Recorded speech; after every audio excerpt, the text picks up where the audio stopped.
Hello and welcome everybody, I'm Barbarian and we are back here in beautiful Mallorca and of course directly in front of the coastline of wonderful Iberia, the pearl of Western Europe here, that is currently being fought over of course by Western Islam and Western Christianity. We are now about 32 years into this playthrough and it already has seen so much action. So many things have occurred that were of course something that we did. We were very active in Sicily, then we took a detour into North Africa and now we had the most important battle yet, right here on the island of Mallorca at the castle Medina Mallorca. We defeated Emir Mohammed ibn Ali, who I believe at the time had about 3 times our troop count. We are a formidable fighter. I think it is fair to say that we have now proven this to ourselves and of course to our dearest as well. Much, for example like Merta right here. She is of course in a position where, well, effectively she finally, I think, trusts that we are making good decisions for our family and indeed with our power. What we are good at is fighting, it is commanding. Honestly, we are pretty much an all-rounder. We are a force for good. If good is just everything that, brings money into my pockets. Alright, but be that as it may. Now, I do want to highlight one thing, and that is that I said, hey, I don't really want to play too many videos landless. I just don't really like the gameplay loop. I don't think it's that strong, and I think that is still very much true. However, if you are just playing Swords for Hire, well, quite frankly, you are basically already landed and just doing warfare all the time, which, you know what, I'm gonna take it. We can play the role of the Normans in Sicily as well, where we are essentially here in this region, and whether we hold land or not isn't that important, at least not initially, because we are of course here to mostly dominate the region with our military prowess. Now, I also want to take a moment in this video to examine the world around us. Most notably, I want to take a look at Poland, a little bit at Norway, I guess, also at, of course, the Holy Roman Empire and what is going on inside of it. Then I want to take a look at the British Isles, most notably what came of the Normandy dynasty, and then we're going to end it by taking a good look around the central and western Mediterranean. Things are changing, and I think it is important that we assign some level of motivation to each actor here, because otherwise it won't have nearly as good of an impact when they fail or succeed at the goal that we assign to them. Now, I think the best starting point, and I think everybody can of course agree to this, is that we need to talk about Kaiser Heinrich IV the Poet. He is an incredible figure. My god, never have I ever seen an AI emperor like this one, especially with the perfidy with which he conquers the people around them. Yes, I said perfidy because ultimately he is abusing the claim system and I'm not even faulting him. Let's take a gander at what he has done so far. Most notably, now I have discussed, or rather I brought it up at the very least somewhat, the topic of Universal Empire. If you don't know what that is, don't worry about it, because I will tell you right about now. Being the Universal Empire is incredibly important. When we take a look at the claim that a caliph has, which is of course being the ultimate and complete leader of the Ummah, then well, that isn't actually that far away from being the Universal Emperor. When we take a look at Charlemagne, you will see that they very often refer to themselves as the people of Israel. They said that he is David and he will bring a new age for the Frankish people and all those of course that are part of his domain. The reason for this is that the entire motivation to be empire, so to be not just a successor but rather directly take in the role of the Roman Empire, was incredibly religiously motivated. This wasn't just a higher level than king, and trust me, king obviously also came with a religious motivation right there, but fundamentally being the emperor meant that you would be the entire protector, no less and no more, of all of the good Christians. This role is incredibly important in Western Europe in particular. We call it Translatio Studiae et Imperii, which essentially means that empire and the knowledge of your forefathers, whether you are ethnically or societally or institutionally in any way similar to them, doesn't really matter. The right to rule, or rather even the responsibility to rule, and indeed their knowledge, their understanding of the world, is one-to-one handed down to you. This is the perspective that they took.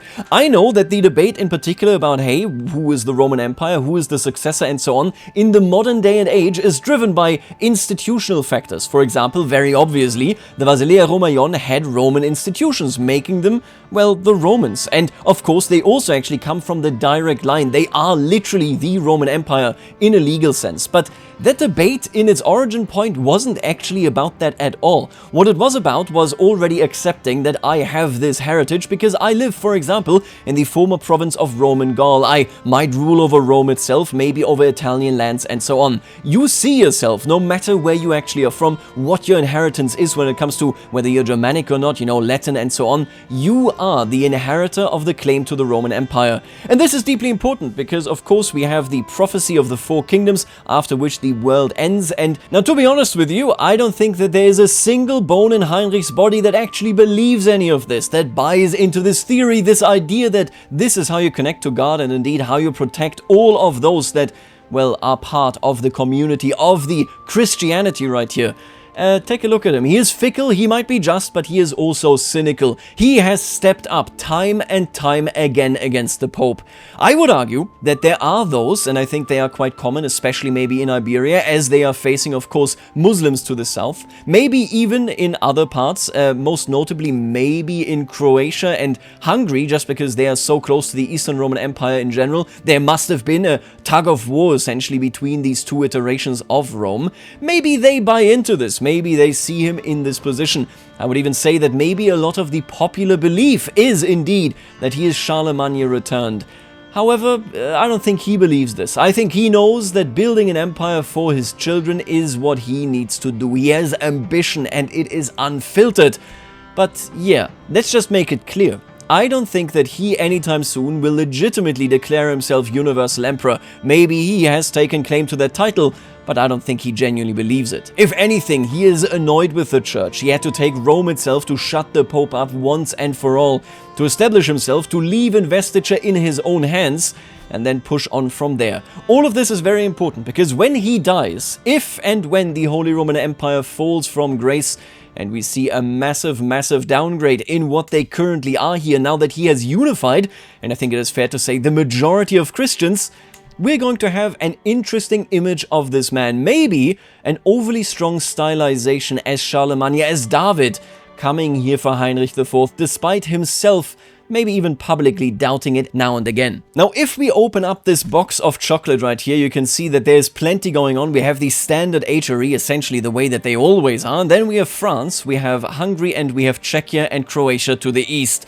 Let's take a gander at these, because I think their dynamics are very important to us. Quite frankly, I just want to be clear here. I don't think that the Billung dynasty or, you know, the Wettins and so on matter to us. They are far too small in the scale that they take here in the HRE. Although I should say it's actually very interesting. The Billung dynasty is all of these duchies, so they basically have fallen apart here, right? They just hold Engern in the original vision of the game in 1066. That has fallen apart. Very interesting historically, of course, the Saxons were a major issue for Heinrich IV. They burnt down actually one of his fortifications in the Harz, and then afterwards were fighting him in, I believe, 2 rebellions, which he suppressed successfully, establishing his very own control in this region much more firmly than any of his predecessors had. Anyway, over here in Czechia, we have Král Otto the Handsome, so they have been elevated to being kings. If you take a look at this, this even happened 3 years into the game. They just make so much money, they just get to do this. We had Konrad, who was an incapable, a bad ruler. Konrad the Bad is, of course, how he will be known in history as well. And then we have Král Otto the Handsome. He himself doesn't really matter, but look who's next in line. If you don't know this, the Przemyślics are essentially working with seniority, which means that the oldest next kin will indeed take over. Bretislav right here is the next of kin. He is the son of Vratislav. You can even play him in the base game, right, if you start in 1066. And he is interesting because he has a claim on Hungary. Should he become the king of Czechia, which is a very, very wealthy kingdom, a kingdom to look forward to, well, I think chances are that he will unify the crowns of Czechia and Hungary, maybe once and for all, maybe just for his lifetime. This is important because Hungary is currently in a phase of upheaval. I don't think there's anything else I can say there. If we take a gander at them, you can see that they had a weak queen, which is Maria right here. Maria is historically married here, there you go, to Boris. He is a part of the Rurikid dynasty. They do, of course, still exist. Take a look at them right there. The Rurikids are still dominating Ruthenia. And then she married, of course, Mepe Bagrat II of Sakartvelo. So that is the Bagrazioni dynasty, which is right here in Georgia. And she was a weak queen because, well, she was a woman. She wasn't seen as legitimate. And so it was very easy, very simple for Kaiser Heinrich IV to sweep in and put König Popo the Gracious onto the throne of Hungary. Now, I'll be honest with you, he likes the Emperor, and this is one of those rare cases, because most people, if we now take a look at them, yeah, look at this, for example, the Weimars right here, they hate him, France hates him, Provence hates him. Many people are now finally, slowly but surely, growing wary of the constant warring, of the dominance of Kaiser Heinrich IV. He has committed, of course, a lot of tyranny, he's an adulterer, last but not least, and maybe this will then of course also be bad for his heir. I bring up Hungary in particular because König Popo the Gracious is entirely reliant on Kaiser Heinrich IV's support. I think that is completely obvious just from looking at it. Right now even, it is not even one of his children that gets a claim, or rather that gets to inherit Hungary should he pass. It is instead one of the Arpads again. This is not new for Hungary. This is one of those interesting pieces of history that I think it is worth diving into. I've talked about it here on the channel even during the CK2 times, but essentially we had something very similar not too soon after the actual turn, so the conversion of the Magyars. Look at that, we got King Géza, then we got King István, and right after we have an oddity. This right here is Peter Orseolo.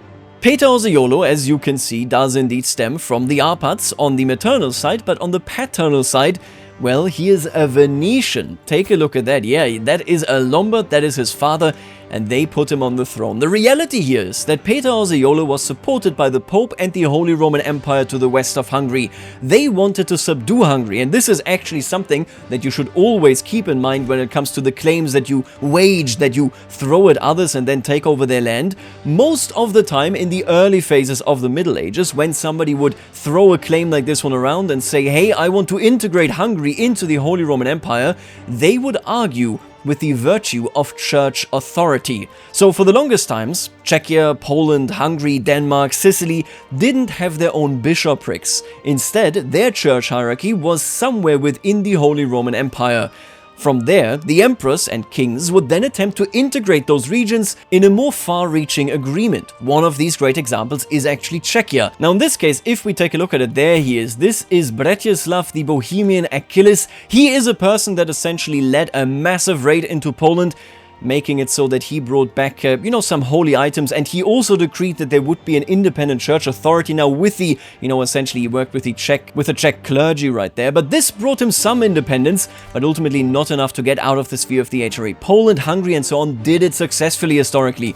I would argue the same way that generations ago it was attempted to integrate Hungary via Peter Orseolo, him of course working against the remaining, false faithers. We still have some, we got some Valdensians here now, but there were some Taltosists of course. They were working against them. He was overthrown, came back, and then, of course his reign ended rather unceremoniously yet again. My point being, this is very self-evidently a foreign usurper, and this foreign usurper is attempting to once and for all bring Hungary into the sphere of the HRE, because if he doesn't do it, well, he is weak, he is a craven, he is fickle, he most certainly won't be able to hold on to this crown. So we are seeing a bit of an issue here for the Hungarian nobles, of course, being pulled into the Holy Roman sphere. Simultaneously, even if they were able to resist and then put their own king up, who then rebels against the Holy Roman Empire, well, Bretislav is coming up potentially being able and willing to push both of his claims. Although again, he's a drunkard, maybe he won't even be able to do this.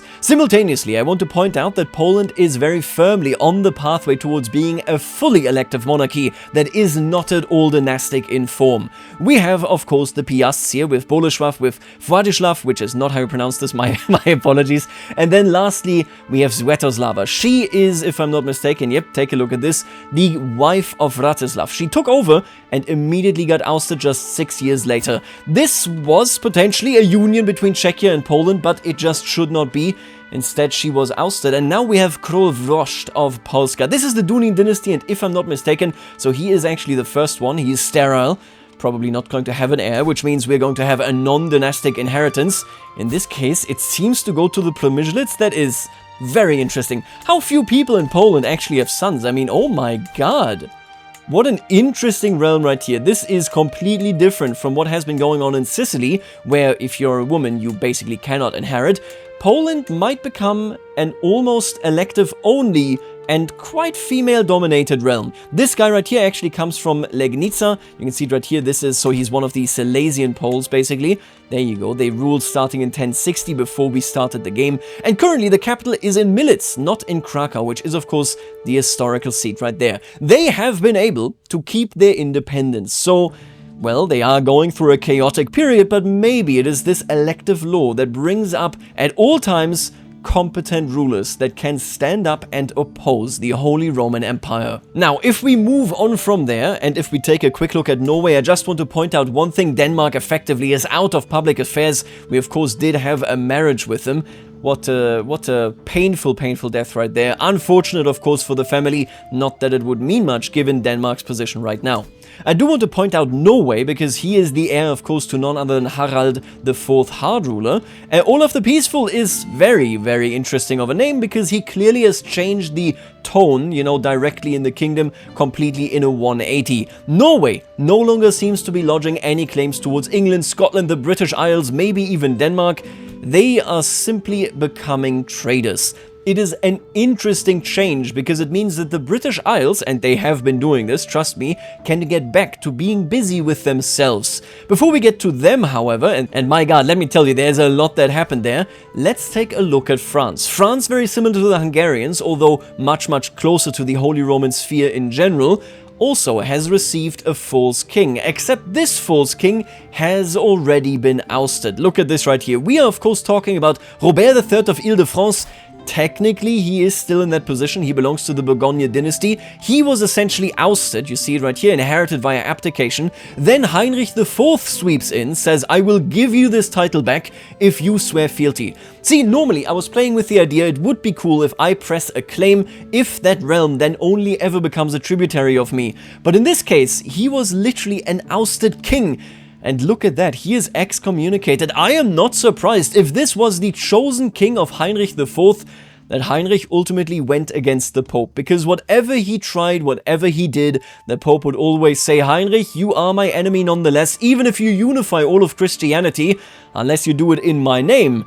Well, I will most certainly not give you a blessing. So in 1095 you have him pushed into the throne of France, and then swiftly, just 3 years later, it is Budwin Budwinsson that takes over directly. Of course, a very important person right there. He was a son, yeah, there you go, of Princess Adele of House Capet, meaning that he had a very significant claim onto the throne. And now we have, through regular inheritance, Roi Simon. And Simon right here is of House Vexin Amiens, which is the Etechonen dynasty. You might know them from Canton. They are quite important, right? We got House Zeringen, Habsburg. You know, you might know them, like I said. And he now, all of a sudden, also feels very negatively. None of the goodwill that Heinrich IV earned when he put his own king onto the throne still remains, as Simon would rather that France become independent yet again. Now, I don't want to overhype him, because he is soon going to be gone. He is facing a rebellion that was caused by his predecessor. Look at that. It is against the tyranny of König Budwin, and then König Budwin died just a couple of months ago. If he were to lose this, the entire thing would fall into the hands of Grans du Seraphine of Bourgogne, who is a very powerful stakeholder. And let me double check this. How does he feel about the Emperor?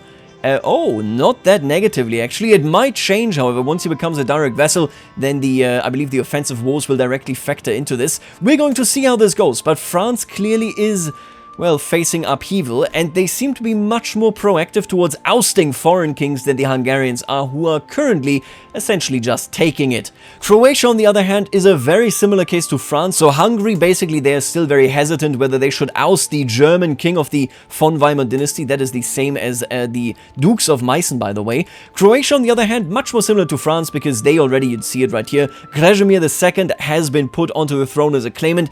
Then we have Stepan the same. He takes over because of faction demand, and immediately after, Castamir comes into control. So we had a very short kind of intermission right there. This is before Heinrich takes over. Krešimir becomes the king and is immediately thrown to the dogs yet again. So the rightful king here in Croatia rules. It is the same dynasty. There is no kerfuffle as it could be in France, but even in Hungary, I mean, yeah. Everything in this empire, and I think this is the analysis that we have right here, is geared towards an angle. where Heinrich IV very clearly, if he even uses the propaganda, the idea of the Universal Empire, maybe among the populace he is seen that way, but practically speaking, of course, amongst those that directly serve him, they see him as a warlord, and they are biding their time, because they know that one day he will be gone. His child, his only son, has consumption, and who knows what happens beyond this. If this child didn't exist, we would be looking at Prince Louis of Ancon. He is, so he is not a part of the dynasty of Heinrich IV, which is great. He is also infirm. Them electing him is very funny if you ask me. But as you can see, I mean, in general, there are plenty of candidates, some even actually related to Heinrich. We'll see what happens here. I foresee a long period of instability once Heinrich is gone. And with that, maybe the downfall of the Western Roman Empire as a whole. But right now, we are most certainly looking at something very, very strong that still has maybe 1 or 2 decades to go until he were to perish. Now, before we rotate into Iberia, let's talk a little bit about what happened after William the Conqueror conquered. Let me actually just finish this. Obviously, he is pushing into Apulia, right? He is also claiming Normandy. And then right here, he is going for Dacia, which is very interesting. This is a great region. I suspect that he wants to secure the entire Danube so that he can cut off trade towards the Eastern Roman Empire whenever he wants to. He already, especially once he takes Apulia, has this secured effectively as, well, the Holy Roman Sea, right? The Adriatic here clearly completely under his control. Oddly enough, Serbia is holding Vladimir the Weak in control. I remember Mihailo, of course, he was a very, very important ruler, passed away in 1091 only. We're gonna see how this goes right now. Yeah, I mean, he is weak, I guess, but we'll see how that goes. Right now, they are the last of the Balkan kingdoms that was able to retain its sovereignty.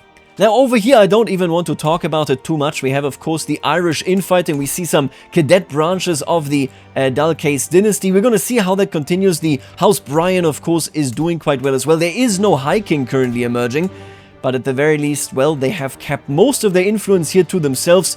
They are essentially all Irish except the Norse that still very much hold on to Dublin here, which is, of course, Difflin. I believe it was directly founded by them, right? Oh, what is that? Oh, they're having a wedding. Wait a minute. They are having a wedding, I think. That's amazing.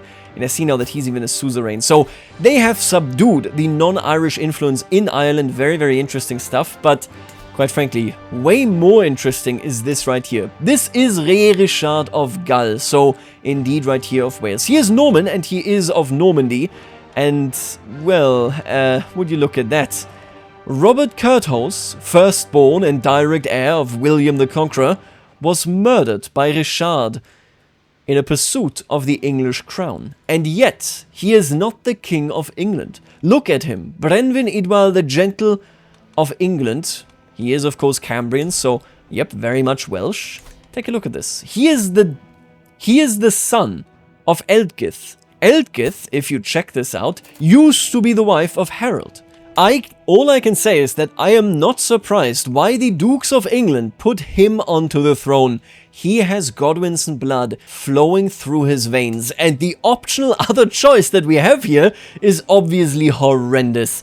All of the Normans, I think that can be said. All the Normans that conquered, I think that can be said. Be it here in England or be it in Sicily, became horrible, horrible people. Be it our brother, well, our uncle at this point, Robert the Fox, or be it the Normans in, coming from Normandy directly towards England. It's super, super interesting to see. He shares the blood with the Godwinson. You can see what happened right here, right? We have William the Conqueror, he conquers. Then we got Robert Curthose, he dies, murdered by his brother, of course. And then his brother gets ousted in favor of Berenhin Kenfus the Beautiful. This man is the half-brother of the current king, basically because she remarried after Harold Godwinson died. And that now brings us to a Welsh lord with English blood. Maybe we see a proper unification of these lands finally by inhabitants of these lands rather than by foreign invaders. Now lastly, I think it is important that we discuss Iberia a little bit more closely. If you take a good look at all of these folks right here, there is a lot that we can learn, a lot that we can take away from.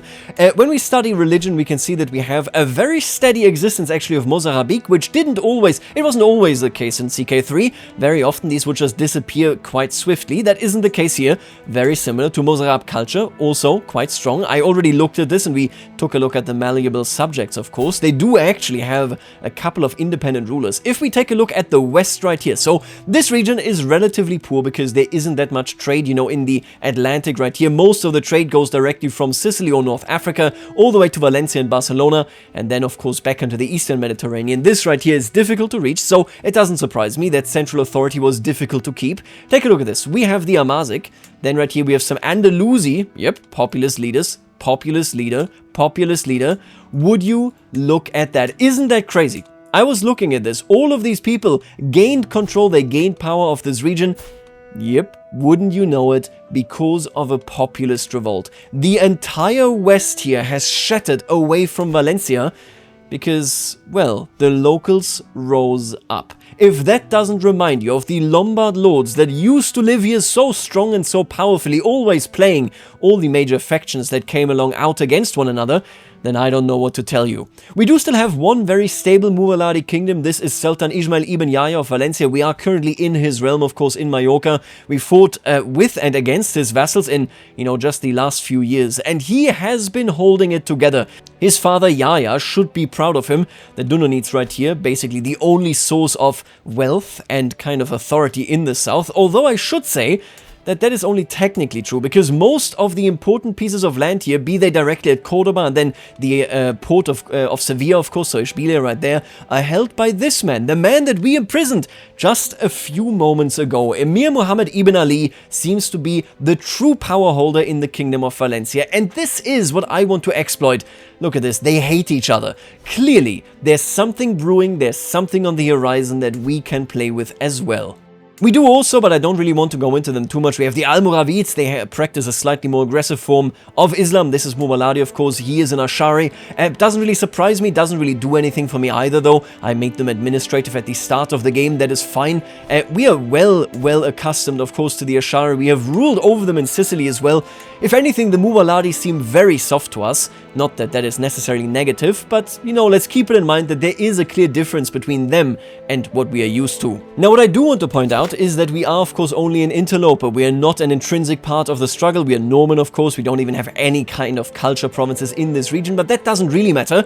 We understand this struggle so much more than any other ethnicity, any other religion that could have arrived here, because we have already been a part in something so damn similar in Sicily. I love to point that out because it means that we have a much more nuanced understanding of what is occurring here than we would otherwise have. If we take a look at this, we can see that there is almost no direct Arab influence, right? So these are Amazigh. Down here we have Senata, so both of them, of course, indeed, not Arabs. Then in the north, we have Aragonese, so the proper actual local culture ruling. We have Basques, also yet again, the proper local culture ruling. And last but not least, we have the Castellano taking over, basically, most of what used to be the Ko-Yemena domain. Rey Garcia the Insane, however, is, well, he is insane. It is very interesting me to see this, because what that means is, I think, that we have ample opportunities down here in Valencia. This man is infighting, both with his populace, but also with his direct vassals. Then Galicia might be in a weak position. He's currently defending against, you know, a war fraternity. I think he's easily going to win this, but his standing is clearly one where many people are looking towards him saying, I think maybe he isn't the best king altogether. Whether we can exploit that one, we shall see. Right now, I would say that Jourdan doesn't really care about the religious divide at all. For him, it is a power play. But when push comes to shove, because of his wife actually working with him so extensively now, I would argue that he probably would prefer siding with the Christians, if only so that his wife doesn't turn against him. Now, the last thing before we start meddling with the actual Iberian policies here are the landless rulers. Take a look at this. My god, there are so many of them. We still have the Drangeaus here, by the way. 18 years old, 100 troops to his name. Yeah, it's not that great. We also have Sir Roger of Agatha's Defenders. Oh, he stems from Prince Roger of Kefalonia, and he is a son of the... wow, of House Normandy. That is very interesting. Master Amawal the Greedy, so we have an Abadi up there, doesn't really do much to us. Raoul still out here. You might recall Sir Raoul and Dagobert right there. We talked about them in the past as well. Leader Paul the Black Sheep of the Thunderous Pikes of House Depré. Very interesting. I think he's generated. I don't think he's a normal guy. I've never seen this guy. Yeah, this was created in 1067. I wonder why he has this... This is the Sigil of Chicago. Is this a reference to the actual Paul de Prey? That would be pretty funny. He has a lot of stuff going on there. Who knows? You know what? Be that as it may. In Iberia proper, we have the scriptorium of St. Catherine. This young man is Source for Hire, a bit of a misleading name if you ask me, and he's of House Cardania. Cardania is important. This is of course Guillaume I. You can see it right here. They were ruling over Cardania here in northern Catalonia. Then we have the Source of Life. He is in prison. We actually fought him. He was a part of that war in which we just participated. The Flail Bearers, not that interesting for us. They're north of the Pyrenees anyway. Oh, and it looks like no, they're just returning. So maybe they're staying there. Who knows? We got some Godwinsons coming down here. We'll see. I wouldn't be against it. We have the one and only Captain Rodrigo the Campeador Vivar. So this is indeed El Cid. Who did he kill? He killed Atarid. I think he's just a random guy, yeah. 1080, born 1048, I'm not entirely certain. Anyway, he is Campeador, he is doing all of this. His king, his oath is of course long gone. I don't think that we're going to learn too much about him right there. What matters is that he is a valuable fighter, he is armored footman. I would be honored if we were to fight him in battle and hopefully crush him. Then we have the Thieves of Pleasure. If we take a look at the Thieves of Pleasure, that is a historical thing as well. It is Valada, of course. She is, however, deceased. She didn't have any kids. Quite odd, actually. She's a poet, very, very important. And they actually are sticking to this, so they are scholars. There's a very lively amount of landless rulers over here. Yeah, I think it's the highest density that we have altogether. And then lastly, we actually have this guy, Leader Yehuda of the Wyverns of the Lord, and he is a historical character. Look at this. Yehuda Halevi was a 12th century Spanish Jewish poet and philosopher, celebrated for his poignant poetry and philosophical dialogue. In the Kuzari, Halevi defends Judaism's philosophical truths and expresses his deep yearning for Zion. His writings blend religious devotion with a rich lyrical tradition, making him a central figure in medieval Hebrew literature. That is so awesome. He is also very like the gallows bait. Yeah, he's a trickster, fair enough. He must make, of course, a living as an explorer. He travels so much, it can't be easy. This is an illustrious region that is currently, might I add, in the conciliation phase. It will then be in the compromise phase, after which one we will be facing much more aggression. Although I should say, already we are seeing a lot of aggression. I think this phase isn't too indicative of what is going on right here. We are seeing the richest territory divided in two, whereas for us, that divide doesn't actually matter. We will take contracts from all sides, and we will come out on top. Sicily is in trouble, but that is none of our concern. Ré Richard is under siege from the north and the south. We, however, well, why would we worry about this poor sucker when I have the jewel of Western Europe directly in front of me, ripe for the taking? Folks, I'm looking forward to hopping into this. I think we're going to spend quite some time in Iberia. I don't see him leaving right now, at least not as long as the going is good right here. I think we're just going to go ahead and keep dominating. This was just an overview video. You know I love to do those. I hope that you see a bit more of these kind of impressions, you know, the directions that these characters will be taking. Adding a little bit, I think, of longevity, as now all of a sudden they're no longer just random characters, but rather they have direct ambitions assigned to them. I hope that Kaiser Heinrich stays out of Iberia. It is difficult to rule through the Pyrenees, of course, but if he did intervene, well, you just can't get away from him, huh? Folks, this was an overview. If you enjoyed this, let me know in the comments. Let me know what you think about all those people we talked about how maybe Jordan would feel about them, and I will see you tomorrow in yet another video. For now, I will see you later, Alligator.